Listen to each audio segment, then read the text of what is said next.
Hi friends, എല്ലാവർക്കും നമസ്കാരം. നമ്മളുടെ പാകിസ്ഥാൻ കത്തിയെരിയുകയാണ്. പാകിസ്ഥാന്റെ കാര്യം ഏകദേശം കട്ടപ്പുകയായി മാറിക്കഴിഞ്ഞു എന്നുള്ളൊരു അറിവ് നമുക്കെല്ലാവർക്കും ഉണ്ട്. ഇന്നലെ ബലൂചിസ്ഥാൻ ആർമി അവിടുത്തെ ഒരു ട്രെയിൻ ഫുള്ളായിട്ട് ഹൈജാക്ക് ചെയ്യുകയും ഒത്തിരി ആൾക്കാരെ ബന്ദികളാക്കി വെച്ചിട്ടൊക്കെയുണ്ട്. അതിലേറ്റവും പ്രധാനപ്പെട്ടൊരു ആ, വിഷയം എന്ന് പറഞ്ഞു കഴിഞ്ഞാൽ ആ ട്രെയിനകത്തിൽ പാകിസ്ഥാന്റെ ഒത്തിരി സോൾജിയേഴ്സ് ഉണ്ടായിരുന്നു. 100-ൽ പരം സോൾജിയേഴ്സ് ഉണ്ടായിരുന്നു. കുറേ ആൾക്കാരൊക്കെ കൊല്ലപ്പെടുകയും കുറേ ആൾക്കാരൊക്കെ ഓടി രക്ഷപ്പെടുകയും 10-200-ൽ പരം ആൾക്കാർ ഇപ്പോഴും ബന്ദികളായിട്ട് ബലൂചിസ്ഥാൻ ആർമിയുടെ പക്കലുണ്ട്. അവരെ 48 മണിക്കൂർ അൾട്ടിമേറ്റം പ്രഖ്യാപിച്ചിരിക്കുകയാണ്. കാരണം അവരുടെ ആൾക്കാർ പാകിസ്ഥാൻ ജയിലിലുണ്ട്. അപ്പോൾ അവരെ വിട്ടുകിട്ടുക എന്നുള്ള ഉദ്ദേശത്തോടെയാണ് ഈ അറ്റാക്ക് നടത്തിയതെന്നാണ് പറയുന്നത്. അപ്പോൾ പാകിസ്ഥാൻ ഏത് തരത്തിലുള്ള ആക്രമണങ്ങൾ തിരികെ പ്രയോഗിച്ചാലും അവർക്ക് യാതൊരു കോംപ്രമൈസും ഇല്ല. തീർച്ചയായിട്ടും ആക്രമണങ്ങൾക്ക് മുതിരുകയാണെങ്കിൽ ബന്ദികളെ മുഴുവനായിട്ട് കൊല്ലും എന്നുള്ളൊരു ഭീഷണിയും ബലൂചിസ്ഥാൻ ലിബറേഷൻ ആർമി BLA മുഴക്കിയിട്ടുണ്ട്. അപ്പോൾ നമുക്കറിയാം, കഴിഞ്ഞൊരു കുറേ വർഷങ്ങളായിട്ട്, അതായത് ബലൂചിസ്ഥാൻ പ്രശ്നം 1940-കളിൽ മുതലേ ഉള്ളതാണ്. അവർ പണ്ട് മുതലേ ആദ്യം മുതലേ അവർ സ്വതന്ത്രമായ ഒരു രാജ്യമായിട്ട് നിലനിൽക്കുവാൻ ആഗ്രഹിക്കുന്ന, ഇപ്പോഴും അങ്ങനെ തന്നെ ആഗ്രഹിക്കുന്ന ഒരു സ്വതന്ത്ര നിലപാടുള്ള മനസ്സുകളൊരു ജനവിഭാഗം ആണ് ബലൂജികൾ എന്ന് പറയുന്നത്. പക്ഷേ ബ്രിട്ടൻ പാകിസ്ഥാനെ ഉണ്ടാക്കിയപ്പോൾ, കാരണം നമുക്കറിയാം, ബ്രിട്ടന്റെ തോന്നിവാസങ്ങൾ കൊണ്ടാണല്ലോ നമ്മൾ ഈ കാണുന്ന പ്രശ്നങ്ങളെല്ലാം, ഈ ഏരിയകളിലെല്ലാം തന്നെ വളരെ കാശ്മീർ ഉൾപ്പെടെയുള്ള പ്രശ്നങ്ങൾ വളരെ രൂക്ഷമായിട്ട് ഇപ്പോഴും ഇത്രയും വർഷമായിട്ടും ഏകദേശം 75 വർഷത്തിന് മേലെയായിട്ട് റിസോൾവ് ചെയ്യപ്പെടാതെ, കൃത്യമായിട്ടുള്ള ഒരു പിന്നെ ചിത്രമില്ലാതെ, പിക്ചറില്ലാതെ, ബോർഡർ ഇല്ലാതെ, അല്ലെങ്കിൽ വിഷയങ്ങൾ പ്രശ്നങ്ങൾ ഒഴിവായിട്ടുള്ള ഒരു ദിവസമോ അല്ലെങ്കിൽ പ്രശ്നങ്ങൾ ഒഴിവായിട്ടുള്ള ഒരു ഏരിയ ഒന്നുമല്ല നമ്മൾ ഇന്ത്യ പാകിസ്ഥാൻ ഭൂവിഭാഗം. ഇന്ത്യ പാകിസ്ഥാൻ ഭൂവിഭാഗം മാത്രമല്ല, ഈവൻ മിഡിൽ ഈസ്റ്റും അങ്ങനെയൊക്കെ തന്നെയാണ് ഏകദേശം എന്ന് പറഞ്ഞിട്ട്.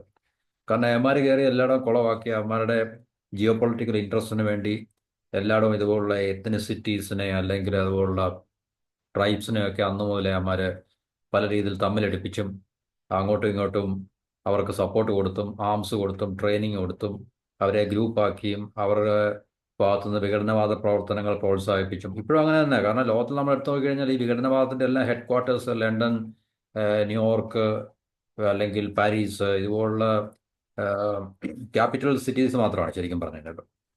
ബാക്കി നമ്മൾ കേൾക്കുന്ന രാജ്യങ്ങൾ, ഇപ്പോൾ ഖത്തർ, സൗദി, പാകിസ്ഥാൻ, ഇവർക്കൊക്കെ എന്ന് പറഞ്ഞു കഴിഞ്ഞാൽ ഇവരുടെയൊക്കെ ഒരു പ്രോക്സിയായിട്ട് നിലനിന്നുകൊണ്ട് അവർ മറ്റവർക്ക് വേണ്ടി കാര്യങ്ങൾ ഫെസിലിറ്റേറ്റ് ചെയ്ത് കൊടുക്കുന്നു എന്നുള്ള വ്യത്യാസം മാത്രമേ ഉള്ളൂ. പക്ഷേ ഇതിൻ്റെ എല്ലാം ബ്രെയിൻ ചൈൽഡ് ഹെഡ് ക്വാർട്ടേഴ്സ് ശരിക്കും പറഞ്ഞു കഴിഞ്ഞാൽ ഇപ്പോഴും വെസ്റ്റേൺ ക്യാപിറ്റൽസ് തന്നെയാണ് എന്നുള്ളതിനകത്തിൽ ജിയോ പൊളിറ്റിക്സ് അറിയുന്ന ആൾക്കാർക്ക് മനസ്സിലാവും. നമ്മൾ പെട്ടെന്ന് തീവ്രവാദ പ്രവർത്തനങ്ങൾ എന്ന് കേൾക്കുമ്പോൾ പെട്ടെന്ന് നമ്മൾ പാകിസ്ഥാനെന്നോ ഖത്തറെന്നോ അല്ലെങ്കിൽ ടർക്കിന്നോ അല്ലെങ്കിൽ സൗദി അറേബ്യ എന്നോ ഇറാൻ, ഇങ്ങനെയൊക്കെയുള്ള രാജ്യങ്ങളുടെ പേരുകളാണ് നമ്മൾ കേൾക്കുകയും അല്ലെങ്കിൽ നമ്മൾ പറയാൻ ആഗ്രഹിക്കുകയും. ശരിക്കും പറഞ്ഞു കഴിഞ്ഞാൽ ഈ പറഞ്ഞ പിന്നെ സെക്കൻഡ് ടീയറിലുള്ള രാജ്യങ്ങളല്ല ശരിക്കും ഈ പറഞ്ഞ തീവ്രവാദ പ്രവർത്തനങ്ങളുടെ, എവരെയൊക്കെ പ്രോക്സിയായിട്ട് ഈ പറഞ്ഞ വെസ്റ്റേൺ ക്യാപിറ്റൽസ് ഉപയോഗിച്ചു. വെസ്റ്റേൺ ക്യാപിറ്റൽ എന്ന് ഞാൻ പറയുന്നത് ഇപ്പം അതിൻ്റെ പ്രധാന മേജർ ഹെഡ് ക്വാർട്ടർ ഹിസ്റ്റോറിക്കലി ലണ്ടനാണ്. ലണ്ടൻ, പാരീസ്, ബെർലിൻ, അല്ലെങ്കിൽ മറ്റ് യൂറോപ്യൻ ക്യാപിറ്റൽസ്, ഇപ്പം അമേരിക്കയിലെ പവർഫുൾ ആയിട്ടുള്ള സെൻറ്റേഴ്സ്. അപ്പം ഇവരൊക്കെ തന്നെയാണ് ശരിക്കും പറഞ്ഞാൽ ഗ്ലോബൽ ജിഹാദും ഗ്ലോബൽ ടെററിസവും ഒക്കെ ശരിക്കും കൺട്രോൾ ചെയ്യുകയും അതിനെ ഡയറക്റ്റ് ചെയ്യുകയൊക്കെ ചെയ്യുന്നതല്ല. കാരണം അവരുടെ ജിയോ പൊളിറ്റിക്സിന് വേണ്ടി മാത്രമാണ് ഈ പറഞ്ഞ കാര്യങ്ങൾ. കാരണം അവരാണല്ലോ ലോകത്തിൻ്റെ എല്ലാ ഭാഗത്തും അവരുടെ സ്വാധീനവും അധികാരവും നിലനിർത്താൻ വേണ്ടി വെമ്പൽ കൊള്ളുന്ന രാജ്യങ്ങൾ പടിഞ്ഞാറൻ രാജ്യങ്ങളാണല്ലോ പ്രത്യേകിച്ച് എന്ന് പറഞ്ഞാൽ. അപ്പോൾ തീർച്ചയായിട്ടും ലോകത്തിൻ്റെ പല ഭാഗത്തും, എസ്പെഷ്യലി നമ്മളെപ്പോലുള്ള Asia, central Asia, middle east, ഇതുപോലുള്ള സ്ഥലങ്ങൾ, ആഫ്രിക്ക, ഇതുപോലുള്ള സ്ഥലങ്ങളെല്ലാം തന്നെ ഇതുപോലുള്ള ഈ അനിശ്ചിതാവസ്ഥകൾ അല്ലെങ്കിൽ ഡീസ്റ്റെബിലൈസേഷൻ പ്രോഗ്രാംസ് എല്ലാം സ്പോൺസർ ചെയ്യുന്നതും ഫണ്ട് ചെയ്യുന്നതും ആം ചെയ്യുന്നതും അതിനുള്ള ഇൻ്റലിജൻസ് കൊടുക്കുന്നതും ഗ്രൂപ്പ്സിനെ ഉണ്ടാക്കുന്നതും ഗ്രൂപ്പ്സിനെ ഇല്ലാതാക്കുന്നതും ഒക്കെ തന്നെ വെസ്റ്റേൺ പവേഴ്സാണ് ശരിക്കും പറഞ്ഞു കഴിഞ്ഞാൽ. അവരുടെയൊക്കെ പ്രോക്സി ആയിട്ട് തന്നെ മറ്റ് പല രാജ്യങ്ങൾ, പാകിസ്ഥാൻ, അല്ലെങ്കിൽ അഫ്ഗാനിസ്ഥാൻ, സൗദി, ടർക്കി, ഖത്തർ എന്നൊക്കെ പറഞ്ഞു. കാരണം ഒരു ഏറ്റവും വളരെ വളരെ വളരെ ചെറിയ ഒരു രാജ്യമായ ഖത്തറിന് ഇത്രയും പ്രോമിനൻ്റ് ആയിട്ടുള്ള റോള് എങ്ങനെ കളിക്കാൻ പറ്റുമെന്നുള്ള കാര്യത്തിൽ നമുക്ക് അതൊരു വൈരുദ്ധ്യമാണ്, ഒരിക്കലും അത് സാധ്യമല്ല. കാരണം അവർ ഈ പറഞ്ഞ വൻ ശക്തികളുടെ ഒരു പ്രോക്സിയായിട്ട് നിന്നുകൊണ്ടാണ് ഈ പറഞ്ഞ കാര്യങ്ങളെല്ലാം ഒരു ഇപ്പൊ ഖത്തറിന്റെ ദോഹ എന്ന് പറഞ്ഞ ഒരു പ്രധാനപ്പെട്ട ഒരു ഹെഡ് ക്വാർട്ടറായിട്ട് മാറില്ലോ. കാരണം എല്ലാ തരത്തിലുള്ള ചർച്ചകളും അവിടെയാണ് നടക്കുന്നത്. നമ്മളെ എന്ത് തന്നെ നോക്കിക്കഴിഞ്ഞാലും ഇപ്പം സിറിയയുടെ പ്രശ്നമായാലും ശരി, താലിബാന്റെ പ്രശ്നമായാലും ശരി, അഫ്ഗാനിസ്ഥാനിലെ പ്രശ്നമായാലും ശരി, അല്ലെങ്കിൽ മറ്റേതെങ്കിലും തരത്തിലുള്ള ഇപ്പം റിയാദിലെ യുക്രൈൻ റഷ്യ ചർച്ചകൾ നടന്നുകൊണ്ടിരിക്കുകയാണ്. അപ്പം എന്തുകൊണ്ട് ഈ സ്ഥലങ്ങളിൽ വെച്ച് ഇതുപോലുള്ള ചർച്ചകൾ നടക്കുന്നു എന്ന് ചോദിച്ചു കഴിഞ്ഞാൽ ഇത് തീർച്ചയായിട്ടും പടിഞ്ഞാറന്മാരുടെ പൂർണ്ണമായിട്ടുള്ള കൺട്രോളിലും അധികാരത്തിലും സ്വാധീനത്തിലും നിയന്ത്രണത്തിലും ഒക്കെ തന്നെയാണ് ഇത് നടക്കുന്നത് എന്നുള്ള കാര്യം ജിയോ പൊളിറ്റിക്സ് അറിയുന്ന ആൾക്കാർക്ക് മനസ്സിലാകും. ഇപ്പം നമുക്കറിയാം, ഒരു ഒട്ടുമേ ഒരു ശക്തിയല്ലാത്ത ഖത്തറിനോ സൗദിക്കോ പാകിസ്ഥാനോ ഒക്കെ ഈ ഗ്ലോബൽ ജിഹാദ് എങ്ങനെ അവർക്ക് ഉണ്ടാക്കാനും അവർക്കതിനെ ലോകം മൊത്തവും വ്യാപിപ്പിച്ച് നിയന്ത്രിക്കാനൊക്കെ സാധിക്കും. അത് ഒരിക്കലും സാധ്യമല്ല. അപ്പോൾ ഇതെല്ലാം ബേസിക്കലി വെസ്റ്റേൺ പവേഴ്സിൻ്റെ മാത്രം അധീനതയിലുള്ള കൺട്രോളിലുള്ള സ്വാധീനത്തിലുള്ള കാര്യങ്ങളാണ്. ഓക്കെ, അപ്പോൾ നമുക്ക് ബലൂചിസ്ഥാനെ ഇപ്പോൾ നടക്കുന്ന പ്രശ്നത്തെക്കുറിച്ച് നമുക്കൊരു ബ്രീഫായിട്ട് നമുക്കൊന്ന് നോക്കാം. ഇപ്പം ബലൂചിസ്ഥാൻ എന്ന് പറഞ്ഞാൽ പാകിസ്ഥാനിലെ ഏറ്റവും പിന്നെ ഭൂപ്രദേശം, ഏറ്റവും വലിയൊരു ഭൂപ്രദേശമാണ്. ഏകദേശം 40, പാകിസ്ഥാന്റെ മൊത്തം ജിയോഗ്രഫിയുടെ 40% മുകളിലായിട്ട് വരും ബലൂചിസ്ഥാൻ എന്ന് പറഞ്ഞു കഴിഞ്ഞാൽ. ആ ബലൂചിസ്ഥാൻ ശരിക്കും പറഞ്ഞു കഴിഞ്ഞാൽ വളരെയധികം സമ്പന്നം എന്ന് പറഞ്ഞാൽ ഇപ്പോഴത്തെ അവസ്ഥയിൽ ഞാൻ പറഞ്ഞത് നാച്ചുറൽ റിസോഴ്സിൽ വളരെ സമ്പന്നമായിട്ടുള്ള ഒരു പ്രവിശ്യയാണ് ശരിക്കും പറഞ്ഞത്. അപ്പം അങ്ങനെയുള്ള പ്രവിശ്യയിൽ നമുക്കറിയാം പണ്ട് മുതൽ ഈ ലോകത്ത് നടക്കുന്ന യുദ്ധങ്ങളും സിവിൽ വാർസും ആഭ്യന്തര കലഹങ്ങളും ആഭ്യന്തര കലാപങ്ങളും ഒക്കെ തന്നെ ഇതുപോലുള്ള ഏരിയകളെ കോൺസെൻട്രേറ്റ് ചെയ്തിട്ടുണ്ടായിരിക്കുന്നത്. കാരണം ഞാനീ പറഞ്ഞ വമ്പൻ ശക്തികളുടെ ഫോക്കസ്, അറ്റൻഷൻ, കോൺസെൻട്രേഷൻ എല്ലാം ഇതുപോലുള്ള ഏരിയകളിലായിരിക്കും. കാരണം ഈ പറഞ്ഞ വിഭവങ്ങളെ നിയന്ത്രിക്കുവാനും വിഭവങ്ങളെ കൈവശപ്പെടുത്തുവാനും വിഭവങ്ങളെ അവരുടെ സ്വന്തമാക്കാനും ഒക്കെ വേണ്ടി വിഭവങ്ങളാണ് നാച്ചുറൽ റിസോഴ്സ്, ഹ്യൂമൻ റിസോഴ്സായ നാച്ചുറൽ റിസോഴ്സ് എന്ന് പറഞ്ഞാൽ നമുക്കറിയാം ഭൂമിക്കടിയിലുള്ള ഓയില്, ഗ്യാസ്, മറ്റു രീതിയിലുള്ള മിനറൽസ്, ഇതെല്ലാം തന്നെ വമ്പൻ കച്ചവട സാമ്പത്തിക താല്പര്യങ്ങളുടെ അടിസ്ഥാനമാണ് എന്നൊക്കെ പറയുന്നത്. അപ്പം ലോകത്തിന് ഈ മേഖലകളിലൊക്കെ തന്നെ മൈനിങ്ങിൻ്റെയും മിനറൽസിൻ്റെയും ഓയിലിൻ്റെയും ഗ്യാസിൻ്റെയും ഒക്കെ മുകളിലുള്ള നിയന്ത്രണം ഈ ശരിക്കും പറഞ്ഞു കഴിഞ്ഞാൽ വെസ്റ്റേൺ കോർപ്പറേഷൻസിനാണ്. ഇപ്പം standard oil company, British petroleum, അല്ലെങ്കിൽ റോയൽ ഡച്ച് ഷെല്ല്, അല്ലെങ്കിൽ എക്സോൺ മൊബൈൽ, അങ്ങനെ നമ്മൾക്ക് കേൾക്കാൻ സാധിക്കുന്ന വമ്പൻ ജയൻസ് എന്ന് പറയും. അപ്പോൾ ഇവരാണ് ശരിക്കും പറഞ്ഞു കഴിഞ്ഞാൽ മിഡിൽ ഈസ്റ്റിലെ ആയാലും മറ്റേതെങ്കിലും, അതുപോലെ തന്നെ റഷ്യയുടെ നിയന്ത്രണത്തിലുള്ള ചില കോർപ്പറേഷൻസ് ഉണ്ട്. അപ്പം ഇവരൊക്കെ തന്നെയാണ് ശരിക്കും പറഞ്ഞു കഴിഞ്ഞാൽ ഈ ഗ്ലോബൽ എനർജിയുടെ ഉസ്താദ്, അല്ലെങ്കിൽ ശരിക്കും പറഞ്ഞാൽ ഇതിനെയൊക്കെ നിയന്ത്രിക്കുന്നത്. ഇപ്പോൾ സൗദി അരാംകോ എന്നൊക്കെ പറഞ്ഞു കഴിഞ്ഞാൽ അതിനകത്തിൽ അരാംകോ എന്ന് പറഞ്ഞു കഴിഞ്ഞാൽ ARAM എന്നല്ല, അറബ് അമേരിക്കൻ കമ്പനി തന്നെയാണ് ശരിക്കും പറഞ്ഞത്. ആ അമേരിക്കൻ കമ്പനി സ്റ്റാൻഡേർഡ് ഓയിൽ കമ്പനിയാണ്. റോക്കഫെല്ലറിൻ്റെ ഒക്കെ വമ്പൻ അധികാരത്തിലുള്ള ശക്തിയിലുള്ള സ്റ്റാൻഡേർഡ് ഓയിൽ കമ്പനിയാണ് ഈ പറഞ്ഞ സൗദി എനർജിയെ, അല്ലെങ്കിൽ ഗ്ലോബൽ ഖത്തറിൻ്റെ ആയാലും ശരി മറ്റ് രാജ്യങ്ങളുടെ എല്ലാം തന്നെ ഗ്ലോബൽ എനർജി സപ്ലൈ ചെയിനും പ്രൊഡക്ഷനും ടെക്നോളജിയും എല്ലാം കൺട്രോൾ ചെയ്യുന്നത് ഈ പറഞ്ഞ രാജ്യങ്ങളുടെ അധീനതയിലുള്ള കോർപ്പറേഷൻസാണ്. അതുപോലെ തന്നെ മറ്റ് പ്രധാനപ്പെട്ട ഇപ്പം മിനറൽസ്, ഇപ്പം ചൈനയും അടുത്ത കാലത്ത് അവർ ഈ ഗ്ലോബൽ സ്റ്റേജിലേക്ക് വന്നിട്ടുണ്ട്. അപ്പം നമുക്ക് കാണാൻ സാധിക്കുന്ന ഈ കോർപ്പറേഷൻസ് തമ്മിലുള്ള കോൺഫ്ലിക്റ്റ് ഫൈറ്റാണ് ശരിക്കും പറഞ്ഞത്, രാജ്യങ്ങൾ തമ്മിലുള്ള ഫൈറ്റ് അല്ല ശരിക്കും പറഞ്ഞു കഴിഞ്ഞാൽ.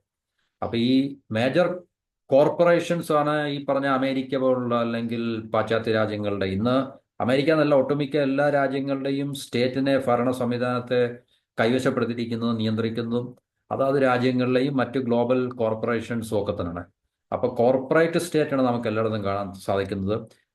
രാജ്യത്തിൻ്റെ താല്പര്യം എന്ന് പറയുമ്പോൾ, സ്റ്റേറ്റിൻ്റെ താല്പര്യം എന്ന് പറയുമ്പോൾ അത് കോർപ്പറേറ്റ്സിൻ്റെ താല്പര്യം കൂടാണ് ശരിക്കും പറഞ്ഞാൽ. അപ്പോൾ നമ്മളെപ്പോലുള്ള രാജ്യങ്ങൾ പൂർണ്ണമായിട്ടും ആ ഒരു അവസ്ഥയിലേക്ക് മാറിയിട്ടില്ലെങ്കിലും, ഇപ്പോൾ അമേരിക്ക പോലുള്ള രാജ്യങ്ങൾ, കാനഡ ആയാലും ജപ്പാൻ ആയാലും അല്ലെങ്കിൽ ഈവൻ ചൈന പോലും അവരൊരു കോർപ്പറേറ്റ് സ്റ്റേറ്റ് ആയിട്ട് മാറിയിട്ടുണ്ട്. അപ്പോൾ തീർച്ചയായിട്ടും വമ്പൻ കോർപ്പറേറ്റ്സ് ആണ് അവരുടെ സ്റ്റേറ്റിനെ കൈവശപ്പെടുത്തിയിരിക്കുന്നതും നിയന്ത്രിക്കുന്നതും. അപ്പോൾ അവരാണ് ഈ ലോകത്ത് അവരുടെ സമ്പത്ത് മറ്റുള്ള പ്രവിശ്യകളിലുള്ള സമ്പത്തിൻ്റെ മുകളിൽ ലക്ഷ്യം വെച്ചിട്ട് ഈ പറഞ്ഞ സമ്പത്തിന് വേണ്ടി ഉള്ള ഒരു ഫൈറ്റ് അല്ലെങ്കിൽ കോൺഫ്ലിക്റ്റ് ആണ് നമ്മൾ ശരിക്കും പറഞ്ഞു കഴിഞ്ഞാൽ ഈ കാണുന്ന വാറുകൾ എന്ന് പറഞ്ഞാൽ. അത് പിന്നെ രാജ്യത്തിൻ്റെ പേരിലേക്ക് അത് മുദ്ര കുത്തപ്പെടുന്നു എന്നല്ലാതെ അതിനകത്ത് യാതൊരു യാഥാർത്ഥ്യമില്ല. ഇതിൻ്റെ പിന്നിൽ ശരിക്കും പറഞ്ഞു കഴിഞ്ഞാൽ ഗ്ലോബൽ കോർപ്പറേഷൻസ് തന്നെയാണ്, വളരെ പവർഫുൾ ആയിട്ടുള്ള ഗ്ലോബൽ കോർപ്പറേഷൻസ് തന്നെയാണ് എന്നുള്ളതിൽ യാതൊരു സംശയമില്ല. അവരാണ് സ്റ്റേറ്റിനെ നിയന്ത്രിക്കുന്നത്. ഇപ്പോൾ അമേരിക്ക എന്ന് പറഞ്ഞൊരു കോർപ്പറേറ്റ് സ്റ്റേറ്റാണ്, ബ്രിട്ടൻ കോർപ്പറേറ്റ് സ്റ്റേറ്റാണ്, ഫ്രാൻസ് ആണ്, ജർമ്മനിയാണ്, ജപ്പാനാണ്, മനസ്സിലല്ല. ഇതുപോലുള്ള രാജ്യങ്ങളെല്ലാം തന്നെ കോർപ്പറേറ്റ് സ്റ്റേറ്റ്സ് ആണ്. ഇപ്പം ഇന്ത്യ ഇപ്പോൾ ഉള്ളൊരു രാജ്യത്തു നിന്നും അത് പൂർണ്ണമായിട്ടും 360 ഡിഗ്രിയിൽ ഇതുവരെ ആയിട്ടില്ല. അത് പക്ഷേ ആയിക്കൊണ്ടിരിക്കുകയാണ്. ഒരു കോർപ്പറേറ്റ് സ്റ്റേറ്റായി നമ്മൾ മാറിക്കൊണ്ടിരിക്കുകയാണ്. കാരണം അതിനുള്ള തെളിവുകളും ദൃഷ്ടാന്തങ്ങളും ഒക്കെ നമ്മുടെ രാജ്യത്ത് ഇപ്പോൾ ഇന്ന് ഇഷ്ടം പോലെ ഉണ്ട്. നമുക്കതിൽ നിന്ന് മനസ്സിലാക്കുകയൊക്കെ ചെയ്യാം. കാരണം സ്റ്റേറ്റിൻ്റെ മുകളിൽ അല്ലെങ്കിൽ സ്റ്റേറ്റ് ഭരിക്കുന്നു എന്ന് പറയുന്ന പ്രധാനമന്ത്രിയായാലും മന്ത്രിസഭയായാലും അവരുടെയൊക്കെ മുകളിൽ ആർക്കാണ് അധികാരം, സ്വാധീനം എന്നൊക്കെയുള്ള കാര്യം നമുക്ക് ജനങ്ങൾക്ക്, സാധാരണ ജനങ്ങൾക്ക് പോലും ഇന്ന് അറിയാവുന്നതാണ്. അപ്പോൾ തീർച്ചയായിട്ടും ഇന്ത്യയിലും ഈ കോർപ്പറേറ്റ് സ്റ്റേറ്റ് എന്ന് പറഞ്ഞ ഒരു അവസ്ഥയിലേക്ക് നമ്മുടെ സ്റ്റേറ്റ് പരിണമിച്ചുകൊണ്ടിരിക്കുകയാണ്. അപ്പോൾ ലോകം മൊത്തം അത് തന്നെയാണ് നടന്നുകൊണ്ടിരിക്കുന്നത്. അപ്പോൾ ഈ കോർപ്പറേറ്റ് സ്റ്റേറ്റുകളുടെ ഒരു ഫൈറ്റാണ് നമ്മൾ ലോകത്ത് ഈ പറഞ്ഞ യുദ്ധങ്ങളിൽ കൂടി അല്ലെങ്കിൽ ആഭ്യന്തര കലഹങ്ങളിൽ കൂടെ ഒക്കെ നമുക്ക് കാണാൻ സാധിക്കും. അപ്പോൾ ബലൂചിസ്ഥാനിൽ ഇപ്പോൾ നടക്കുന്ന പ്രശ്നമായാലും ശരി, അതൊക്കെ ശരിക്കും പറഞ്ഞു കഴിഞ്ഞാൽ അവരുടെ ലിബറേഷന് വേണ്ടിയല്ല, പക്ഷേ അതിനപ്പുറം ഈ പറഞ്ഞ ലോകരാജ്യങ്ങൾ, പവർഫുൾ ആയിട്ടുള്ള ലോകരാജ്യങ്ങളാണ് അതിന് പിന്നിൽ അണിനിരുന്നത്. ഇപ്പം ബലൂചിസ്ഥാനെ ഉപയോഗിച്ചുകൊണ്ട് പാകിസ്ഥാനെ ഡീസ്റ്റെബിലൈസ് ചെയ്യുക എന്നുള്ളത് ഏറ്റവും പ്രധാനമായിട്ട് അതിനകത്തിൽ നമുക്ക് പറയാൻ പറ്റുന്നത്. ഇപ്പോൾ എന്ത് സംഭവം ഉണ്ടായിക്കഴിഞ്ഞാലും പാകിസ്ഥാൻ പറയുന്നത് എന്താണ്, ഇന്ത്യയുടെ റിസർച്ച് ആൻഡ് അനാലിസിസ് ഇന്ത്യയുടെ ഇൻ്റലിജൻസ് ആണ് എന്നാണ് പറയുന്നത്. ഇപ്പം നമ്മൾ ഉദാഹരണം ഇന്ത്യയിൽ ഒരു ബോംബ് സ്ഫോടനം ഉണ്ടായിക്കഴിഞ്ഞാൽ അല്ലെങ്കിൽ അതുപോലൊരു വിഘടനവാദ പ്രവർത്തനങ്ങൾ ഉണ്ടായിക്കഴിഞ്ഞാൽ നമ്മൾ പാകിസ്ഥാൻ്റെ ISA കുറ്റം ചേരുന്നത് പോലെ തന്നെ അത് സത്യമാണ് എങ്കിൽ തന്നെയും. അപ്പം അവിടെ ഇപ്പം അവർ ബലൂചിസ്ഥാനിൽ ബലൂചിസ്ഥാൻ ആർമി അല്ലെങ്കിൽ ബലൂചിസ്ഥാൻ പാകിസ്ഥാൻ്റെ ഭാഷയിൽ ടെറർ ഗ്രൂപ്പ് നടത്തുന്ന അല്ലെങ്കിൽ ബലൂചിസ്ഥാൻ്റെ ഭാഷയിൽ അവരുടെ സ്വാതന്ത്ര്യത്തിന് വേണ്ടി പോരാടുന്ന അവർ നടത്തുന്ന ഒരു ഫൈറ്റ്, ഇപ്പോൾ പാകിസ്ഥാൻ പറയുന്നത് അത് അതിൻ്റെ പിന്നിൽ ആണെന്നാണ് പറയുന്നത്. എപ്പോഴും അങ്ങനെ തന്നെ ആയിരിക്കും. ഇപ്പോൾ ഇതും ഈ വിഷയം കഴിഞ്ഞ് കഴിഞ്ഞാൽ അവരുടെ സ്റ്റേറ്റ്മെൻറ്റ് വരുന്ന ഇന്ത്യയാണ് ഇതിൻ്റെ പിന്നിൽ നിന്ന് മാത്രമേ അവർ പറയത്തുള്ളൂ തീർച്ചയായിട്ടും. അപ്പോൾ ഈ പാകിസ്ഥാനെ ഡീസ്റ്റെബിലൈസ് ചെയ്യുക, അസ്ഥിരപ്പെടുത്തുക എന്നുള്ള ഇന്ന് ഏറ്റവും അത്യാവശ്യമായിട്ട് ഇന്ത്യയുടെ മാത്രം വിഷയമല്ല, അത് അമേരിക്കയുടെയും അമേരിക്കയ്ക്കൊപ്പം തന്നെ നിൽക്കുന്ന ഇസ്രായേലിൻ്റെ ഒക്കെ തന്നെ ഏറ്റവും വലിയൊരു, അമേരിക്ക നമ്മൾ പറയുമ്പോൾ പാശ്ചാത്യ സംവിധാനം എന്നുള്ളത് മാത്രം മനസ്സിലാക്കിയാൽ മതി. അമേരിക്ക എന്ന രാജ്യത്തെ അല്ല നമ്മൾ കണക്കിലെടുക്കേണ്ടത്. അമേരിക്ക നേതൃത്വം കൊടുക്കുന്ന പാശ്ചാത്യ സംവിധാനം എന്നുള്ള വെസ്റ്റേൺ സിസ്റ്റം അല്ലെങ്കിൽ British American, Anglo American system എന്നുള്ള രീതിയിൽ നമ്മളതിനെ മനസ്സിലാക്കുക. അപ്പോൾ പാകിസ്ഥാനെ ഡീസ്റ്റെബിലൈസ് ചെയ്യുക എന്നുള്ളത്, കാരണം ചൈനയെ കൺട്രോൾ ചെയ്യാൻ വേണ്ടി, ചൈനയുടെ വ്യാപനം തടയുന്നതിന് വേണ്ടി ഒരു പ്രധാന കാരണമാണ് ശരിക്കും പറഞ്ഞത്. കാരണം ചൈനയും പാകിസ്ഥാനും തമ്മിലുള്ള ചൈന പാകിസ്ഥാൻ എക്കണോമിക് കൊറിഡോറും അതുപോലെ തന്നെ ചൈനയുടെ ബെൽറ്റ് ആൻഡ് റോഡ് ഇനിഷ്യേറ്റീവ് എല്ലാം തന്നെ ഗദ്വാറിനെ കേന്ദ്രീകരിച്ചാണ് മുന്നോട്ട് പോകുന്നത്. അപ്പോൾ ചൈനയ്ക്ക് ഗദ്വാർ അല്ലെങ്കിൽ ബലൂചിസ്ഥാൻ കൈയടക്കാൻ സാധിച്ചു കഴിഞ്ഞാൽ തീർച്ചയായിട്ടും ഈ പറഞ്ഞ ഇന്ത്യ ഉൾപ്പെടെയുള്ള രാജ്യങ്ങൾക്കെല്ലാം വലിയൊരു വളരെയധികം വലിയൊരു തിരിച്ചടിയായിരിക്കും. അപ്പോൾ ഗദ്വാർ പോർട്ട് പൂർണ്ണമായിട്ടും കമ്മീഷൻ ചെയ്ത് അത് ചൈനയുടെ നിയന്ത്രണത്തിൽ റൺ ചെയ്യാൻ തുടങ്ങിക്കഴിഞ്ഞാൽ അമേരിക്ക ഉൾപ്പെടെയുള്ള രാജ്യങ്ങൾക്ക് എന്ന് പറഞ്ഞാൽ വളരെയധികം വലിയൊരു തിരിച്ചടിയായിരിക്കും എന്നാണ്. അപ്പം പാകിസ്ഥാനെ ഡീസ്റ്റെബിലൈസ് ചെയ്യാൻ, ചൈനയുടെ പാകിസ്ഥാന് മുകളിലുള്ള സ്വാധീനത്തെ ഇല്ലാതാക്കുവാനും അല്ലെങ്കിൽ ന്യൂട്രലൈസ് ചെയ്യാനും ബലൂചിസ്ഥാനിൽ ഈ പറഞ്ഞ രീതിയിലുള്ള ഡീസ്റ്റെബിലൈസേഷൻ അല്ലെങ്കിൽ ശക്തമായിട്ടുള്ള വിഘടനവാദ പ്രവർത്തനങ്ങൾ. അപ്പോൾ എന്തുകൊണ്ട് ഇസ്രായേൽ എന്ന് ചോദിച്ചു കഴിഞ്ഞാൽ, കാരണം അമേരിക്ക നിൽക്കുന്നത് ഇസ്രായേൽ നിൽക്കത്തുള്ളൂ ഒരിക്കലും. എല്ലാ കാലത്തും അങ്ങനെ തന്നെയാണ് നമുക്ക് കാണാൻ സാധിക്കുന്നത്. കാരണം ഇസ്രായേൽ അമേരിക്കയുടെ പ്രോക്സിയാണല്ലോ തീർച്ചയായിട്ടും. ബ്രിട്ടീഷ് അമേരിക്കൻ പ്രോക്സിയാണ് ഇസ്രായേൽ എന്ന് പറഞ്ഞു കഴിഞ്ഞാൽ. അപ്പം ബ്രിട്ടീഷ് അമേരിക്കൻ ജിയോ പൊളിറ്റിക്സ് എന്താണോ അത് തന്നെയായിരിക്കും ഇസ്രായേലിൻ്റെയും ജിയോ പൊളിറ്റിക്കൽ ലക്ഷ്യങ്ങൾ എന്ന് പറഞ്ഞാൽ. അപ്പോൾ പാകിസ്ഥാൻ ഒരു ശക്തമായിട്ടുള്ളൊരു മുസ്ലിം രാജ്യമായിട്ട് നിലനിൽക്കുകയാണെങ്കിൽ അത് ഏറ്റവും കൂടുതൽ ത്രട്ടൺ ചെയ്യുന്നത് ഇസ്രായേലിനെയാണ്. കാരണം ഇസ്രായേൽ മിഡിൽ ഈസ്റ്റിലെ ഇത്രയും അറബ് രാജ്യങ്ങളുടെ നടുക്ക് നിൽക്കുമ്പോൾ ന്യൂക്ലിയർ പവേർഡ് ആയിട്ടുള്ള പാകിസ്ഥാൻ ശക്തമായി നിലനിൽക്കുകയാണെങ്കിൽ തീർച്ചയായിട്ടും അത് ഇസ്രായേലിൻ്റെ എക്സിസ്റ്റൻസിന് വലിയൊരു ത്രട്ടാണ് ശരിക്കും പറഞ്ഞത്. അപ്പോൾ അതുകൊണ്ട് പാകിസ്ഥാനെ ഡീസ്റ്റെബിലൈസ് ചെയ്യുക എന്നുള്ളത് ഇസ്രായേലിൻ്റെയും കൂടെ ഏറ്റവും വലിയ നമ്മൾ ഇൻഡിവിജ്വലായിട്ട് നമ്മൾ എടുത്തു നോക്കുകയാണെങ്കിൽ, ഇപ്പോൾ ഇസ്രായേലിനെ ഒരു രാജ്യമായിട്ട് നമ്മൾ എടുത്തു നോക്കുകയാണെങ്കിൽ, ആം, തീർച്ചയായിട്ടും അത് ഇസ്രായേലിൻ്റെയും കൂടെ ഏറ്റവും വലിയൊരു ജിയോ പൊളിറ്റിക്കൽ ഇൻട്രസ്റ്റ് ആണ് പാകിസ്ഥാനെ ഡീസ്റ്റെബിലൈസ് ചെയ്യുക എന്നുള്ളത്. അപ്പോൾ അതിൻ്റെയും കൂടെ വെളിച്ചത്തിൽ നമുക്ക് ഇപ്പോഴത്തെ ബലൂചിസ്ഥാൻ ഈ കോൺഫ്ലിക്റ്റ് നമുക്ക് കാണാൻ സാധിക്കും. ഓക്കെ, അപ്പം ബലൂചിസ്ഥാനിൽ ഈ പറഞ്ഞ ഇഷ്ടംപോലെ മിനറൽസും റിസോഴ്സും ഒക്കെ ഉണ്ട്. അത് പാകിസ്ഥാൻ്റെ ജിയോളജിക്കൽ ഡിപ്പാർട്ട്മെന്റ് തന്നെ അത് പിന്നെ മനസ്സിലാക്കിയതാണ്. അപ്പം എണ്ണയും സ്വർണവും അതുപോലെ തന്നെ മറ്റ് ധാതുക്കൾ, മിനറൽസ് എല്ലാം തന്നെ ബലൂചിസ്ഥാനിലുണ്ട്. അപ്പം ശരിക്കും പറഞ്ഞു കഴിഞ്ഞാൽ പാകിസ്ഥാന്റെ ഒരു ഹാർട്ടാണ്, കോറാണ് ബലൂചിസ്ഥാൻ എന്ന് പറഞ്ഞു കഴിഞ്ഞാൽ. പക്ഷേ അത് പാകിസ്ഥാൻ ഇപ്പോൾ വളരെയധികം തലവേദന ഉണ്ടായിക്കൊണ്ടിരിക്കുകയാണ്.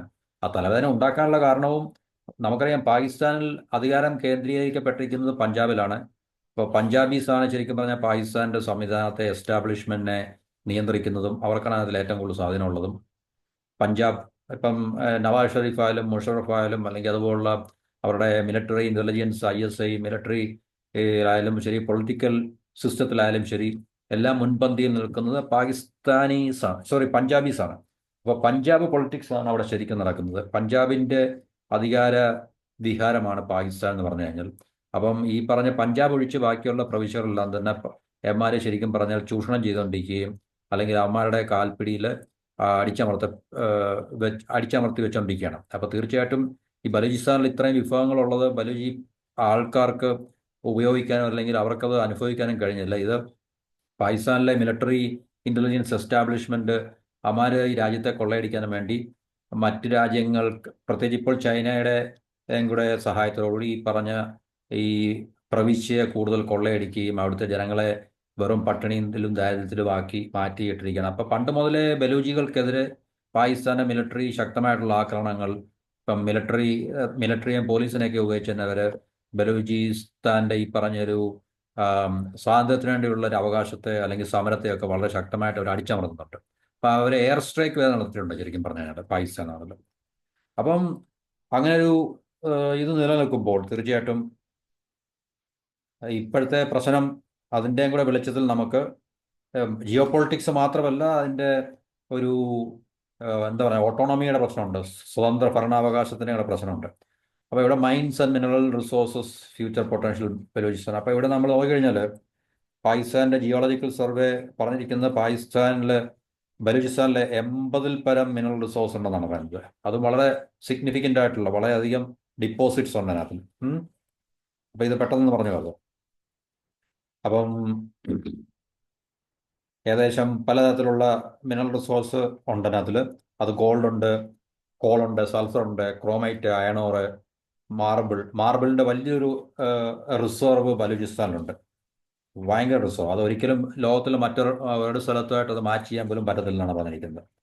അപ്പം ഇതെല്ലാം ശരിക്കും പറഞ്ഞു കഴിഞ്ഞാൽ അവിടുത്തെ ജനങ്ങൾക്ക് അവരുടെ ജീവിതം മെച്ചപ്പെടുത്തുന്നതിന് വേണ്ടി ഉപയോഗിക്കുന്നതിന് പകരം ഇത് പാകിസ്ഥാനിലെ എസ്റ്റാബ്ലിഷ്മെന്റ്, പഞ്ചാബി ബേസ്ഡ് ആയിട്ടുള്ള അവരുടെ എസ്റ്റാബ്ലിഷ്മെന്റ് ഈ രാജ്യത്തെ മൊത്തം കൊള്ളയടിച്ച് പിന്നെ ജനങ്ങളെ വെറും കരിമ്പിൻ ചണ്ടിയാക്കി മാറ്റിക്കൊണ്ടിരിക്കുന്ന ഒരു അവസ്ഥ കൊണ്ട് നമുക്ക് അതിനകത്തിൽ കാണാൻ സാധിക്കും. അപ്പോൾ അവിടെ ഗ്യാസ് ഉണ്ട്, ഓയിലുണ്ട്, ഇതിൻ്റെ എല്ലാ റിസോഴ്സ് ഈ ബലൂചിസ്ഥാനിലുണ്ട്.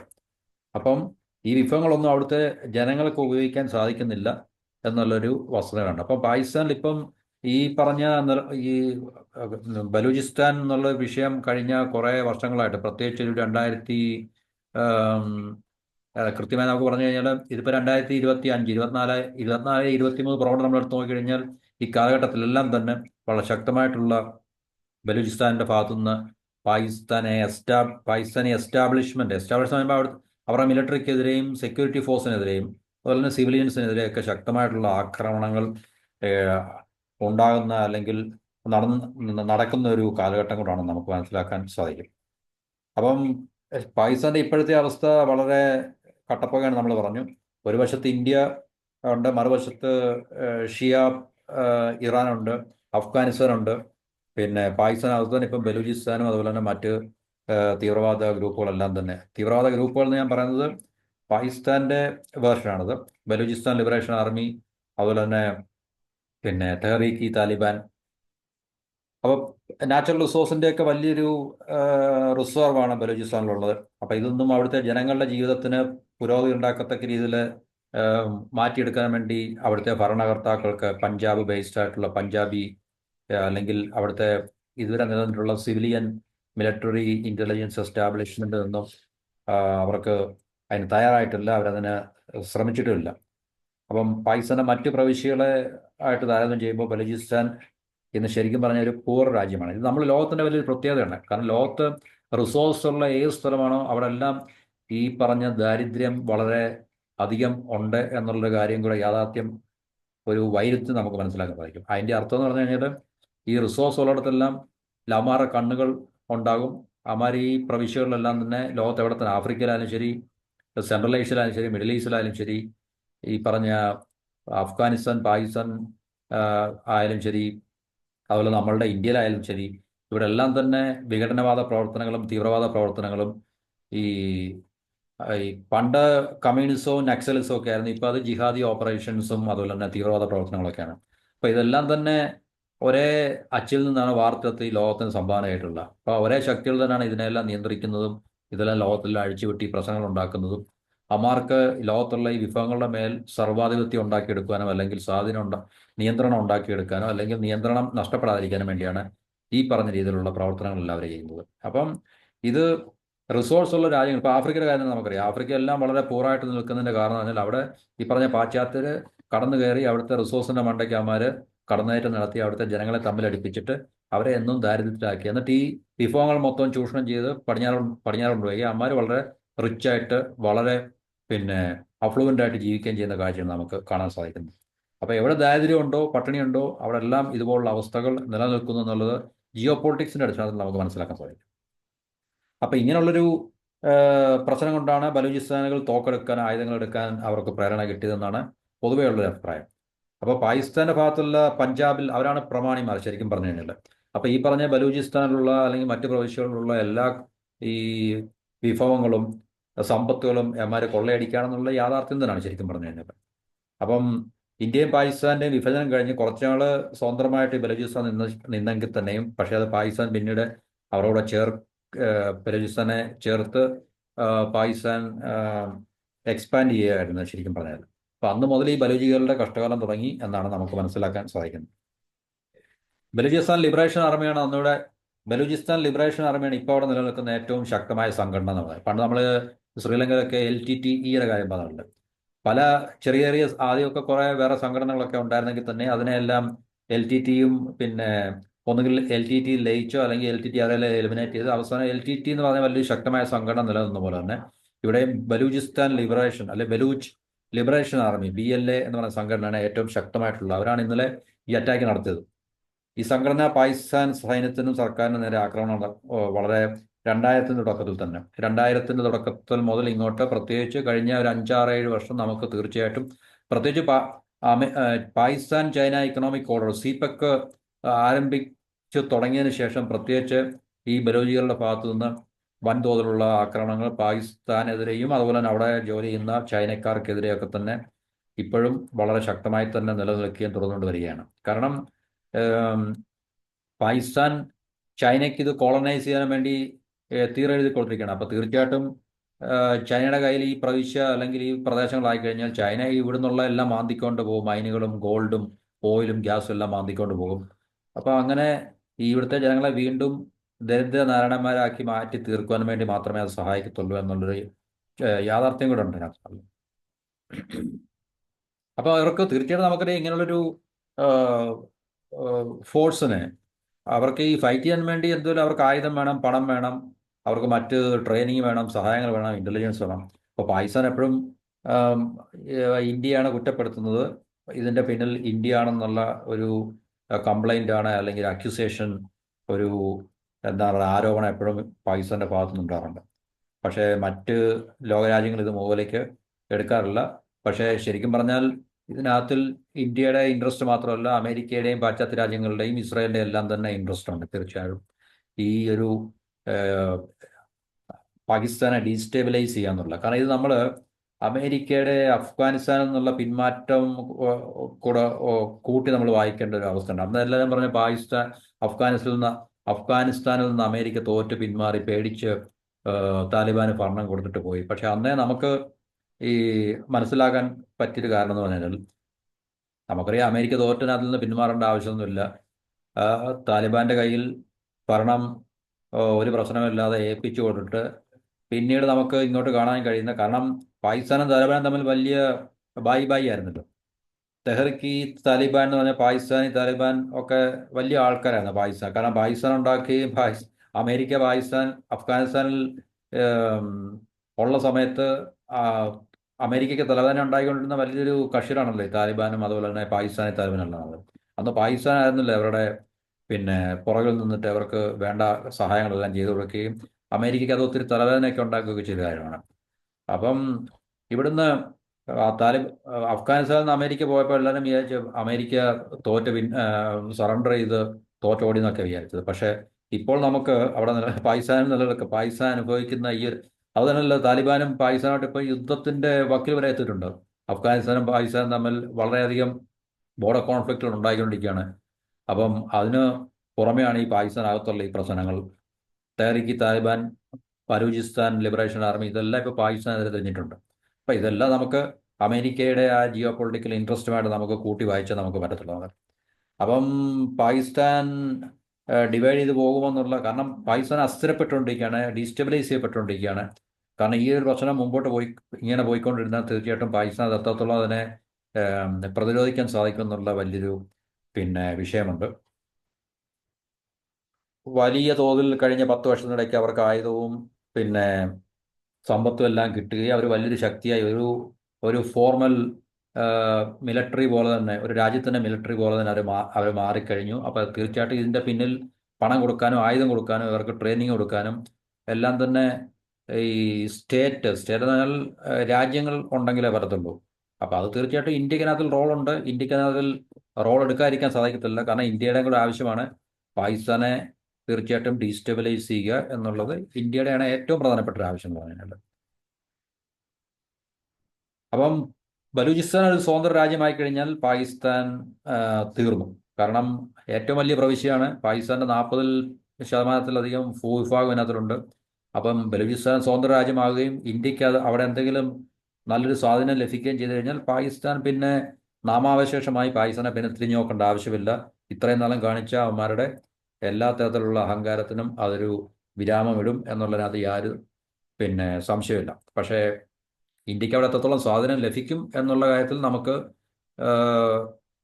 ഒന്നും പറയാൻ സാധിക്കത്തില്ല. കാരണം ഇപ്പോഴും നമുക്കറിയാം നമ്മുടെ അയൽരാജ്യം ആയിട്ട് നിലനിൽക്കുകയാണ്. പക്ഷേ അത് നമ്മളുമായിട്ട് ഒരു ഇസ്ലാമിക് അല്ലെങ്കിൽ അതുപോലുള്ളൊരു രാജ്യം ആണ്. ഇപ്പോൾ ബംഗ്ലാദേശിനെ നമ്മൾ വിഭജിച്ചപ്പോൾ നമ്മൾ അന്ന് പറഞ്ഞിട്ടുണ്ടാണ് ഒരു തലവേദന തീർന്നു. പക്ഷേ അതിനുശേഷവും അവിടെ ബംഗ്ലാദേശിനെ അടിസ്ഥാനമാക്കി ഇന്ത്യക്കെതിരെയുള്ള പ്രവർത്തനങ്ങൾ ഇപ്പോഴും ശക്തമല്ല. ഇപ്പോഴും നമുക്ക് അവിടെ നടന്നുകൊണ്ടിരിക്കുന്ന മാറ്റങ്ങൾ ഇന്ത്യക്ക് ഏതാണ്ട് സുഖകരമാണ്, ഒരിക്കലും സുഖകരമല്ല. അപ്പോൾ അതുകൊണ്ട് പാകിസ്ഥാനെ മുറിച്ച് 2, 3, 4 ആക്കി കഴിഞ്ഞാൽ തന്നെയും നമുക്ക് ഇപ്പോഴത്തെ പാകിസ്ഥാൻ എന്നുള്ള ആ ഒരു തലവേദന മാറുമെങ്കിലും, പക്ഷേ വീണ്ടും നമ്മുടെ അയൽരാജ്യമായിട്ട് നിലനിൽക്കുന്ന ഈ പ്രവിശ്യകളൊക്കെ തന്നെയാണെന്നുള്ള കാര്യത്തിൽ നമുക്ക് നല്ല ഓർമ്മ വേണം.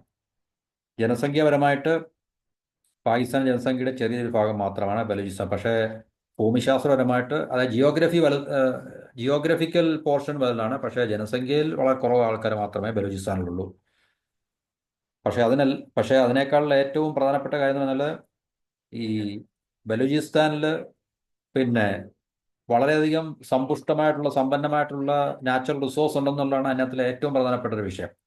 അപ്പോൾ പാകിസ്ഥാൻ എന്ന് പറഞ്ഞ രാജ്യം മര്യാദയ്ക്ക് നിന്നിട്ട് ഈ വിഭവങ്ങളെ ശരിയായ രീതിയിൽ ചൂഷണം ചെയ്ത് ഉപയോഗിച്ച് രാജ്യത്തിന് പ്രയോജനകരമായ രീതിയിൽ തന്നെ മാറ്റിയെടുത്തതെങ്കിൽ പാകിസ്ഥാൻ എന്ന് വളരെ റിച്ചായിട്ടുള്ളൊരു രാജ്യമായി അവർക്ക് മാറാൻ സാധിക്കുമായിരുന്നു.